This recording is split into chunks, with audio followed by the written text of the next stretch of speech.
नमस्कार, दिन भर की बड़ी खबरों में आपका स्वागत है। मैं हूं परवीन शेख। आज इस बुलेटिन में बात होगी कुली बने राहुल गांधी के अंदाज से दबाव में आई बीजेपी की, महिला आरक्षण बिल से मचे सियासी घमासान की, बात करेंगे प्रियंका की रैली में जुटी अपार भीड़ की, बीजेपी से नाराज दिल्ली पहुंची वसुंधरा राजे की, साथ ही देखेंगे कि जाने माने कार्टूनिस्ट इरफान की किस खबर पर पड़ी तिरछी नजर, और बुलेटिन के आखिर में बात करेंगे सुप्रीम कोर्ट के सामने झुके चुनाव आयोग की। इसके साथ ही और भी कई बड़ी खबरों से आपको करवाएंगे रूबरू, लेकिन तमाम बड़ी खबरों से पहले एक नजर सुर्खियों पर।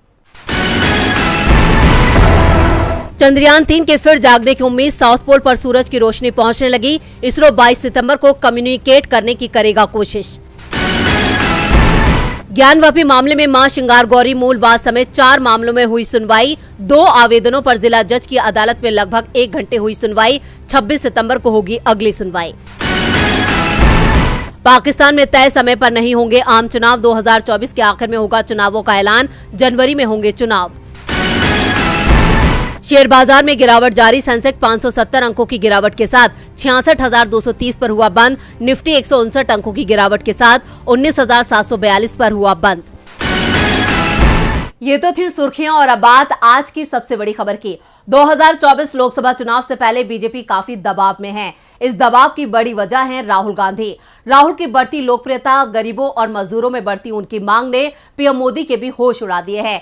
कुली बने राहुल गांधी की तस्वीरों से मोदी सरकार हिल गई है। कुलियों के बीच पहुंचे राहुल गांधी को देखकर कैसे बीजेपी का रोना धोना हुआ शुरू, देखते हैं ये रिपोर्ट। राहुल गांधी लगातार आम लोगों के साथ अपने जुड़ाव को लेकर खबरों में बने हुए हैं। खबरों की हेडलाइंस को कैसे मैनेज किया जाए, इसमें राहुल गांधी को भी महारत हासिल हो गई है। पीएम मोदी को उनके खेल में कैसे मात दी जाए, इसमें अब राहुल गांधी निपुण हो गए हैं। शायद यही वजह है कि राहुल गांधी के हर कदम पर बीजेपी नजरें टिकाए रहती है, लेकिन राहुल गांधी अपने हर एक्शन से बीजेपी को हर बार हैरान और परेशान कर देते हैं, जैसे उन्होंने आज किया। आज राहुल गांधी सुबह सुबह दिल्ली के आनंद विहार रेलवे स्टेशन पहुंच गए, जहां उन्होंने उन लोगों से मुलाकात की जो माल ढुलाई करते हैं। रेलवे स्टेशन पर कुलियों से मिलकर राहुल ने उनका हालचाल जाना, उनके कामकाज के बारे में पूछा। राहुल गांधी को अपने बीच पाकर कुली खुशी से झूम उठे। कुलियों ने पिछले महीने 17 अगस्त को कांग्रेस नेता से मिलने की इच्छा जताई थी। सोशल मीडिया पर एक वीडियो सामने आने के बाद माना जा रहा है कि राहुल ने कुलियों से मिलने का प्लान बनाया। कांग्रेस नेता रेलवे स्टेशन पर सामान उठाते भी नजर आए। लाल रंग की कुली की वर्दी में राहुल गांधी ने 756 नंबर का बैज लगाया और एक सूटकेस को सिर पर उठाते दिखे। वहीं दिल्ली के आनंद विहार रेलवे स्टेशन पर मौजूद ऑटो चालकों और कुलियों से राहुल की इस मुलाकात से मोदी सरकार काफी परेशान नजर आ रही है। आपको भी दिखाते हैं राहुल गांधी का वो वीडियो जिसने सोशल मीडिया पर सारे रिकॉर्ड तोड़ दिए हैं।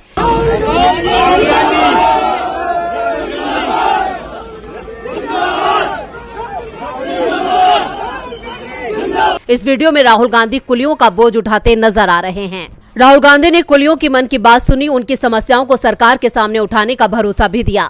राहुल गांधी का ये वीडियो देखते ही देखते सोशल मीडिया पर छा गया है। इन तस्वीरों से दिल्ली की सियासत में भी काफी गर्मी पैदा हो गई है। बीजेपी को अपनी सत्ता जाती हुई नजर आ रही है। वहीं राहुल गांधी के इस कदम से बीजेपी नेताओं के बयान भी सामने आ रहे हैं, जिनमें उनकी बौखलाहट साफ देखी जा सकती है। यानी राहुल के इस एक्शन को बीजेपी ने राजनीतिक स्टंट करार दिया है, तो वहीं कुलियों ने राहुल गांधी को अगला प्रधानमंत्री करार दिया है। कुलियों के बीच पहुंचे राहुल के इस मास्टर स्ट्रोक से बीजेपी बेहाल है, तो महिला बिल पर विपक्ष की मांग से बीजेपी दबाव में है। आज राज्यसभा में महिला आरक्षण बिल पर चर्चा हुई। इस चर्चा में कांग्रेस अध्यक्ष मल्लिकार्जुन खड़गे ने बिल को फौरन लागू करने की मांग की, तो वहीं सत्ता पक्ष की तरफ से बीजेपी प्रमुख जेपी नड्डा ने राहुल गांधी पर निशाना साधा। क्या है पूरी खबर, देखते हैं ये रिपोर्ट। महिला आरक्षण विधेयक, जिसे सरकार ने नारी शक्ति वंदन बिल नाम दिया था, वो संसद से पास हो गया है। 20 सितंबर को ये लोकसभा से पास हुआ और इसके दूसरे दिन 21 सितंबर को राज्यसभा ने भी इसे पास कर दिया। लेकिन बिल में ऐसे प्रावधान जोड़ दिए गए हैं जिसके बाद इसका लाभ 2029 और शायद 2039 तक भी महिलाओं को ना मिल पाए। साथ ही वंचित समाज को इससे दूर रखा गया है। तमाम विपक्षी दलों ने ओबीसी वर्ग को भी महिला बिल में आरक्षण देने की मांग की, जिसे सरकार ने खारिज कर दिया। बिल के समर्थन में बोलते हुए मल्लिकार्जुन खड़गे ने सरकार की नीयत पर सवाल उठा दिए। कबीर के दोहे काल करे सो आज कर का जिक्र करते हुए उन्होंने कहा, इस बिल के कानून बनने के बाद इसे तत्काल लागू किया जाना चाहिए। कांग्रेस की सांसद रंजीता रंजन ने भी बीजेपी की नीयत पर सवाल उठाए। उन्होंने महिला पहलवानों के आंदोलन, मणिपुर में महिलाओं के साथ हुई हिंसा का जिक्र करते हुए कहा, ये बिल केवल दिखावा मात्र है। मोदी सरकार चुनावी फायदे के लिए ये बिल लेकर आई है। तो दूसरी ओर बीजेपी अध्यक्ष जेपी नड्डा ने कहा कि हम ये बिल चुनावी फायदे के लिए नहीं लाए, लेकिन उन्होंने इस बात को जरूर स्वीकार किया कि 2024 के चुनाव में महिलाओं को इस बिल का लाभ नहीं मिल पाएगा। तो दूसरी ओर आरजेडी के मनोज झा ने कहा, हमें दलगत भावना से ऊपर उठना चाहिए। इस बिल में ओबीसी महिलाओं को भी जगह मिलनी चाहिए। जरूरत हो तो आरक्षण की सीमा को 50 से 55% कर दिया जाए। इसलिए बिल को सिलेक्ट कमेटी के पास भेज देना चाहिए, लेकिन झा की बात को नहीं माना गया और बिल को राज्यसभा से पास करा दिया गया। महिला बिल को लेकर बीजेपी का ये दांव भी फेल नजर आ रहा है। तो छत्तीसगढ़ में प्रियंका गांधी के आगे बीजेपी की रणनीति भी फेल नजर आ रही है। कांग्रेस महासचिव प्रियंका गांधी आज छत्तीसगढ़ दौरे पर थी। रायपुर हवाई अड्डे पर मुख्यमंत्री भूपेश बघेल ने उनका जोरदार स्वागत किया। इसके बाद प्रियंका गांधी भिलाई पहुंची, जहां उन्होंने जयंती स्टेडियम में महिला समृद्धि सम्मेलन के नाम से एक बड़ी जनसभा को संबोधित किया। मंच पर मुख्यमंत्री भूपेश बघेल के अलावा कई मंत्री मौजूद रहे। प्रियंका की रैली में अपार भीड़ देखी गई। तो क्या कहा प्रियंका गांधी ने, देखते हैं ये रिपोर्ट। छत्तीसगढ़ में इस साल के आखिर में विधानसभा चुनाव हैं। सत्ता पर काबिज कांग्रेस फिर से अपनी वापसी का दावा कर रही है। अभी तक के आए सर्वे भी इस बात की गवाही दे रहे हैं। वहीं छत्तीसगढ़ में चुनाव प्रचार का जिम्मा प्रियंका गांधी के कंधों पर है। हिमाचल प्रदेश में जीत दिलाने के बाद प्रियंका गांधी अब छत्तीसगढ़ के चुनावी मैदान में उतर चुकी हैं। कांग्रेस की राष्ट्रीय महासचिव प्रियंका गांधी भिलाई के जयंती स्टेडियम में राज्य स्तरीय महिला समृद्धि सम्मेलन में पहुंची। कार्यक्रम के दौरान प्रियंका ने वहां मौजूद स्वयं सहायता समूह की महिलाओं के साथ सेल्फी ली। प्रियंका को अपने बीच पाकर महिलाएं खुश नजर आईं। उन्होंने सुआ नाच के साथ लट्टू पर भी हाथ आजमाया। मंच पर प्रियंका के साथ प्रदेश प्रभारी Kumari Selja, CM Bhupesh Baghel, TS Singhdeo, PCC chief Baijnath के साथ कई कांग्रेस नेता मौजूद रहे। प्रियंका की जनसभा में अपार भीड़ जुटी थी, जिसमें सबसे ज्यादा संख्या महिलाओं की थी। अपने भाषण में एक बार फिर प्रियंका ने केंद्र की मोदी सरकार पर निशाना साधते हुए कहा, राज्य की भूपेश बघेल सरकार जनता के हित में काम कर रही है। प्रियंका ने बघेल सरकार की कई सफल योजनाओं का जिक्र किया। वहीं महंगाई को लेकर भी प्रियंका ने मोदी सरकार पर निशाना साधा। कहा, इसका सबसे ज्यादा असर महिलाओं पर पड़ता है, लेकिन बघेल सरकार ने महिलाओं के लिए कई योजनाओं के तहत उन्हें फायदा पहुंचाया है। बघेल सरकार ने हेल्थ, खेती, किसानी और शिक्षा में बेहतर काम किया है। प्रियंका ने इसके साथ ही छत्तीसगढ़ की जनता से जागरूक रहकर वोट करने की अपील की। उन्होंने कहा कि चुनाव आने वाले हैं, नेता आपके पास आएंगे, आपसे वोट मांगेंगे, लेकिन आप जागरूक रहकर वोट देना। साथ ही ये भी देखना कि छत्तीसगढ़ की बघेल सरकार ने पिछले 5 सालों में आपके लिए कितना काम किया है। यानी यहाँ भी प्रियंका ने आम लोगों की बात की, मन की बात नहीं बल्कि जनता के हित की बात की है। छत्तीसगढ़ में 1 साल के अंदर ये प्रियंका का तीसरा दौरा था। प्रियंका के इन तेवरों के सामने बीजेपी पस्त दिख रही है। इधर राजस्थान में वसुंधरा राजे के सामने बीजेपी पस्त है। वसुंधरा राजे सिंधिया गायब हो गई हैं। बीजेपी के किसी भी कार्यक्रम में वो दिखाई नहीं दे रही हैं और अब जो खबर आ रही है उसने बीजेपी की चिंता को और बढ़ा दिया है। खबर है कि वसुंधरा के चुनाव क्षेत्र में जब बीजेपी की परिवर्तन यात्रा पहुंची और पार्टी की ओर से वसुंधरा को बुलाया गया तो भी वसुंधरा इसमें शामिल नहीं हुई। तो कहां है वसुंधरा और क्यों बीजेपी के कार्यक्रम से उन्होंने बना ली है दूरी, देखते हैं ये रिपोर्ट। राजस्थान में बीजेपी की परिवर्तन यात्राएं अब अपने अंतिम पड़ाव पर हैं।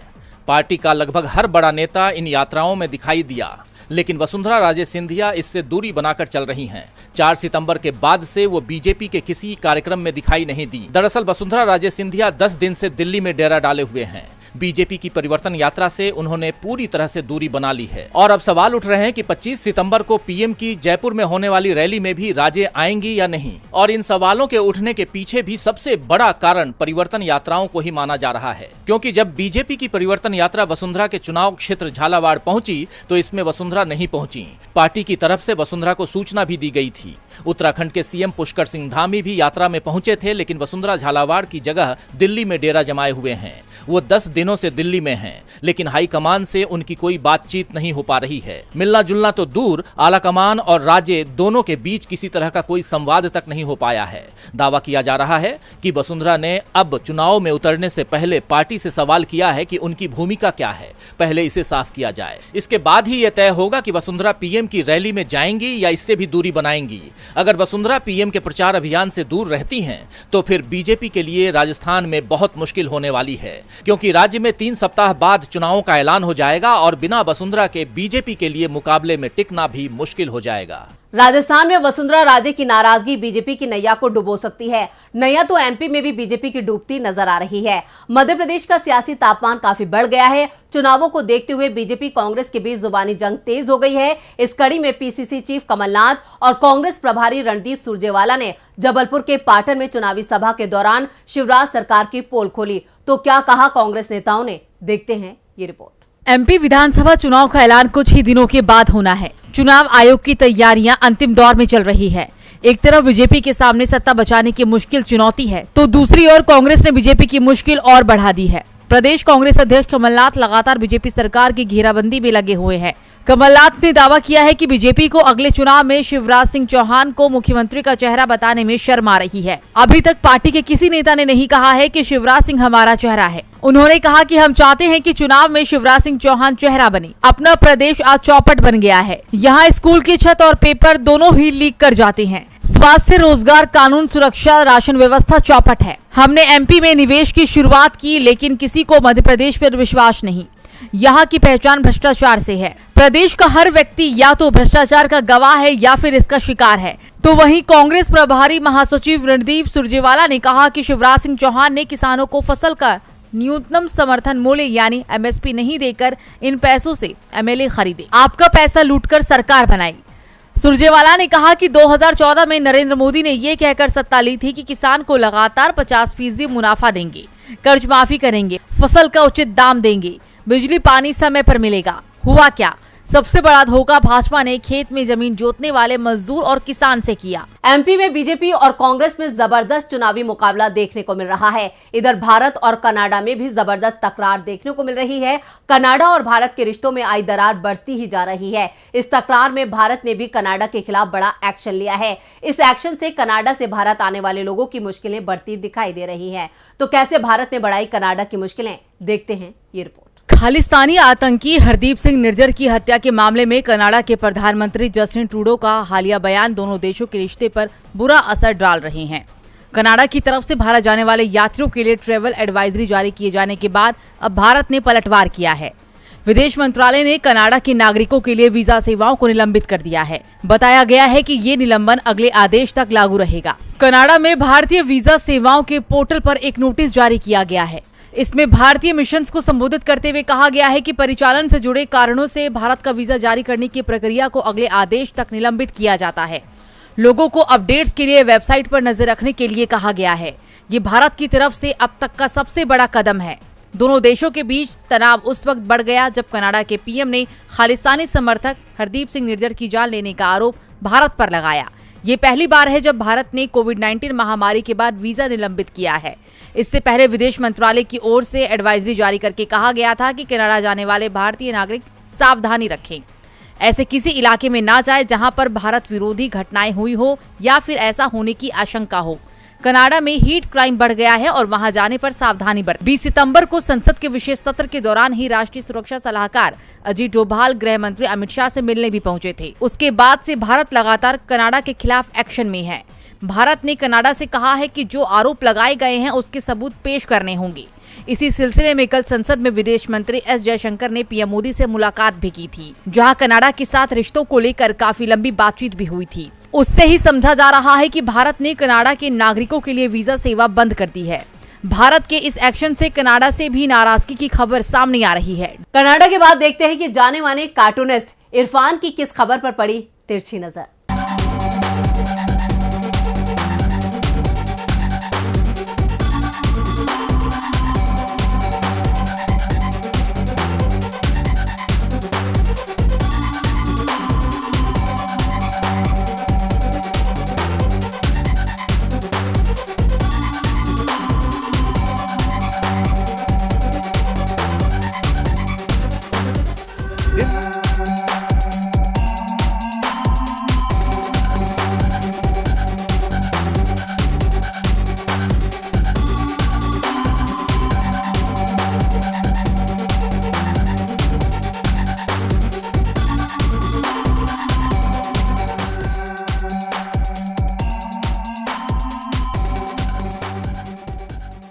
मध्य प्रदेश के मुख्यमंत्री शिवराज सिंह चौहान को कुर्सी हथियाने के सारे हथकंडे पता हैं। ये बात अलग है कि इस बार तो उनके समर्थक भी मान रहे हैं कि इस बार उनकी बारी आने की शायद उम्मीद ज़्यादा नहीं है।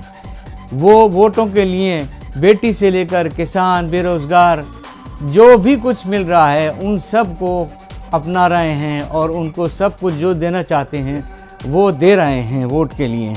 कोई तो हो जो ये कह दे कि मेरे पास मामा है।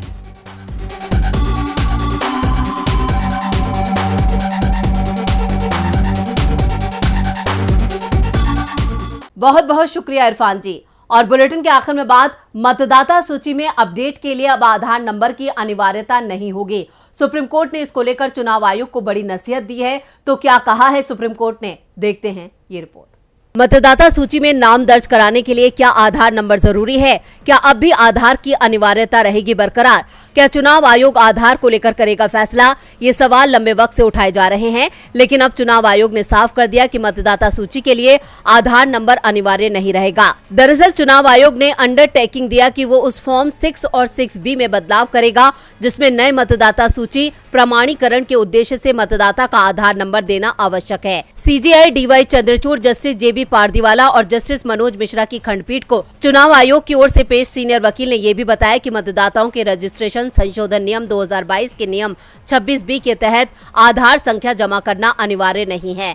ये स्पष्टीकरण केंद्र के लिए झटका है, क्योंकि आधार नंबर को चुनाव ID कार्ड से जोड़ने के लिए जून 2022 में केंद्र सरकार के जरिए मतदाताओं का पंजीकृत नियम 2022 अधिसूचित किया गया। ये नियम चुनाव आयोग संशोधन विधेयक 2021 के अनुसार तैयार किया गया था, जो आधार और मतदाता कार्ड को स्वैच्छिक रूप से जोड़ने का प्रावधान करता है। कानून के मुताबिक आधार को वोटर कार्ड से लिंक करना अनिवार्य नहीं है, इसलिए चुनाव आयोग संशोधन विधेयक 2021 और मतदाताओं का पंजीकरण संशोधन नियम 2022 को चुनौती देने वाली याचिका सुप्रीम कोर्ट में दाखिल की गई, जिस पर लंबे वक्त से सुनवाई जारी है। वहीं आज अदालत में चुनाव आयोग ने साफ कर दिया कि आधार नंबर अनिवार्य नहीं रहेगा। तो आज इस बुलेटिन में इतना ही। देखते रहिए DB लाइव। नमस्कार।